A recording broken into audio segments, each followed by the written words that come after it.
PFF mock draft reaction, Mitchell Renz from Chat Sports. Before I break down the first round of this PFF mock, which features some blockbuster trades, I got to give some love to today's sponsor, Fetch Rewards. I love this app. I use it on the daily. If you go out and shop, you might as well save those receipts that you're going to get asked if you want to keep them anyway. Take a picture of them, and then you can convert all the points that you save up on the Fetch Rewards app and then turn them into gift cards. You're like, wow, that sounds pretty good. Go to the link that you see down below. It's free to download, chatsports.com/fetch. Just use promo code CHAT for 3,000 bonus points. All right, y'all, let's walk you through this PFF mock. Coming off the board at number 1 to the Jacksonville Jaguars, it's Aidan Hutchinson, the edge rusher from Michigan. Love this kid. Going to be an absolute stud. Jags get a good pick here. At number 2, Kayvon Thibodeaux, the other edge rusher from Oregon. I think these are the top 2 overall prospects in this year's draft. You might be able to argue Kyle Hamilton. However, he goes a little bit later in this one. Let's go to number 3. This is a little bit surprising. Akeem Ekwonu. I like the kid from NC State. However, he's not my top-rated offensive tackle. So I was like, well, I guess if a team's to do that, yeah, probably would be Houston. Let's go to number 4. It's Derek Stingley Jr., the cornerback out of LSU. This would mean this, that the New York Jets saw the tape from the 2019, and they were like, okay, Stingley as a freshman was the best cornerback in all of college football. He's had some injuries the past 2 seasons, which has limited his ability, but I also know this, the Jets, they like to swing for the fences as well. Let's go to the other team in New York. It's Evan Neal, offensive tackle from Alabama. This would be a steal for the New York Giants. They need offensive line help, and you're able to go out and get somebody who, honestly, would not surprise me if he was the first overall pick in this year's draft. Coming off the board right after that, Charles Cross, the offensive tackle from Mississippi State. If Carolina wanted an offensive tackle, it kind of sucks that they're getting stuck here with Cross at 6. I like Charles, but the more and more tape I watch on him, he might not be ready to rock and roll right away. Let's go to number 7 here. George Karlaftis, the edge rusher from Purdue. If I'm being 100%, I hate this pick. Not that I don't like Karlaftis. He's a good player, but there's a lot of other players that I have ranked a little bit higher. So the Giants, they get a really good pick at number 5. They didn't do too good at number 7.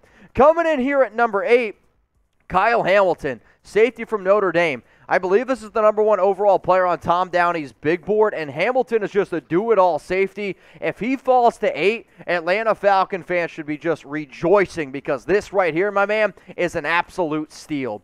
Something else that I promise y'all is going to almost feel like stealing. You're going to be like getting all these gift cards like, how am I doing it? And it's this simple. By simply just going and free downloading the Fetch Rewards app at chatsports.com/fetch. Now, the video that you see to my right here is I'm going to show you how easy it is to take those points that you stock up and then convert them into gift cards. All you got to do is click the rewards button. Then you can click and scroll, whether you want to go to, I don't know, Applebee's, maybe Starbucks, Amazon, CVS, Papa John's, Ulta. There's a whole bunch of options. Once you find the gift card that you want, you click on it. It's basically going to ask you, are you sure? You click that button, and then it loads, and then bingo. You have a brand new gift card that you can go ahead and use. I love the Fetch Rewards app because 2020 taught me that I need to be smarter with my money. And if I can be efficient as well, because I'm going to get a receipt, that's a guarantee. So all I got to do that is take a picture of that receipt, and then that's going to be able to get turned into awesome gift cards. That's why the Fetch Rewards app is the number 1 rewards app out right now. Go to chatsports.com/fetch. Free to download it. Use code CHAT. All right, let's now go to the big first trade that ends up happening here because the Denver Broncos, they were on the clock at number 9. And guess what? They traded for quarterback Aaron Rodgers. The Green Bay Packers, they got the number 9 overall pick, a first-round pick in 2023, and then the second and third-round pick of this year's draft, so number 40 overall and number 75. So let me know down in the comments section who wins this trade. If you believe it's the Green Bay Packers, go ahead and type GB. If you believe it's the Denver Broncos, type DEN. I'm sorry, but you're getting the 4-time MVP, back-to-back MVP for only 2 first-round picks. PFF, what the hell are you guys doing? This is an absolute steal by John Elway and the Denver Broncos. I'm sorry, this would never happen. It's a bad move for PFF to even put this out there. But you know what? Let's keep rolling with this. So they moved on from Aaron Rodgers, and with the 9th pick, it's funny, right? You move on from Rodgers, and now you get him a number 1 receiver. Drake London. the kid from USC, 6'5", former basketball player. Love his upside. I actually wouldn't be surprised if he turns into be the next DK Metcalf. Let's go to number 10 here, another wide receiver off the board. It's Garrett Wilson. So remember, the Jets, they try to already have that pick number 4. They go defense. Now they go offense with Garrett Wilson, who's probably my number 1 receiver coming out of Ohio State. Then at pick number 11, it's the Washington football team, or the Commanders now. I'll get it sooner or later. But wait, we got another blockbuster trade. The Commanders, they go out. They get Russell Wilson. The Seahawks get the number 11 overall pick, a first-round pick in 2023, and then a second-round pick, 42 overall. So just like I asked you for the last one, I'm going to ask you again on this one. Who wins this trade? If you believe it's the Seattle Seahawks, type SCA. If you believe it's the Washington Commanders, I want you to type WAS. I'm sorry, but just like I said the past time for Rodgers, if you can get Russell Wilson for 2 first-round picks and a second, I would be shocked. Seattle would have to be just overly drunk to make this move. Washington, clear winner. Again, shame on you, PFF. So with that trade going down, it means Seattle now is pick number 11, and they're going to go out and take Sam Howell. The first quarterback off the board is the kid from UNC. Now, I should mention, he's PFF's number 1 rated quarterback, which I would reply, that's why you shouldn't take into what PFF considers good draft content. Let's go to number 12, though, off the board. It's Trent McDuffie, the cornerback out of Washington. The more and more tape I watch on him, I do like. However, he wouldn't be the second corner I have coming off the board. In fact, he's my 4th overall rated corner. Let's go to number 13 now for the Cleveland Browns. Chris Olave, the stud receiver out of Ohio State. He can be a really solid number 2, but there's no doubt you need to go out and try to find an OBJ replacement. There's even been some rumblings that Jarvis Landry might want out as well. At number 14, this is one of my favorite picks in this mock, Ahmad Sauce Gardner from Cincinnati. He allowed like 135 receiving yards this year. And for Baltimore, if you have Marlon Humphrey and Sauce Gardner on the other side, dude, good luck trying to pass on those guys because that's a dynamic duo. At number 15 for the Philadelphia Eagles, remember, they have 3 first-round picks. David Ojabo, the edge rusher out of Michigan, no doubt. I love this young man's upside. This team needs to be able to get after the quarterback, especially when you're going up against the Cowboys. Let's go to number 16.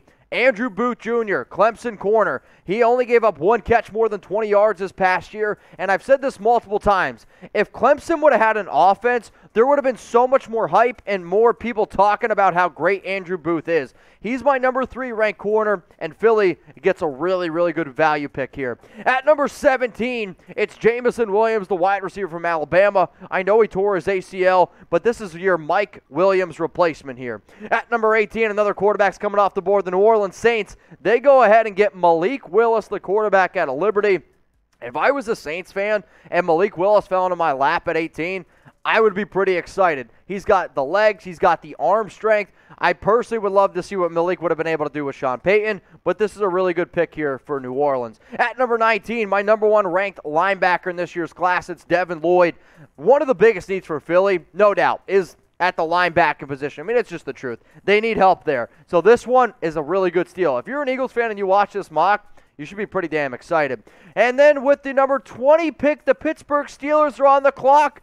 But wait! The Raiders are going to swoop in, make a trade. The Steelers, they get Derek Carr. The Raiders, they get the number 20 overall pick, a first-round pick, and a 3rd. For those of you keeping track, basically, Russell Wilson and Derek Carr are a difference of a 2nd and a 3rd, and a 2nd and a 3rd is basically the difference for Aaron Rodgers. PFF, I'm sorry, these are lazy and terrible trades, but I got to ask, who wins this deal? Type LV for the Raiders, or I want you to go ahead and type PIT for the Pittsburgh Steelers, because personally, I think both sides can win this deal. If you're the Raiders, you get 2 firsts and a 3rd for Derek Carr, coming off a year where he's probably at his worst year in 3 years. That's pretty solid. And then if you're Pittsburgh, you get a quarterback that can help you compete for a Super Bowl right away. Here's the issue, and here's why I don't like the trade if I'm the Raiders. Because at pick number 20, they're going to go with the quarterback out of Cincinnati, Desmond Ridder. Ridder, I wouldn't touch in the first round. He would be a late second-round quarterback for me. I get it. He did a lot for Cincinnati. But if Kenny Pickett, Matt Corral are still on the board, and you're going to go Desmond Ridder, then this draft is going to be a fail. Let's go to number 21 here for the New England Patriots, Travon Walker, the defensive lineman from Georgia. I think he's a good player. Jack, though, is shaking his head, and I think it's a good player, just maybe not the best fit, considering the fact there's some pretty good receivers on the board. Like Treylon Burks. I like Treylon Burks being a good receiver for a team like New England, absolutely. For the Raiders, though, Burks to me is more somebody that works on the inside.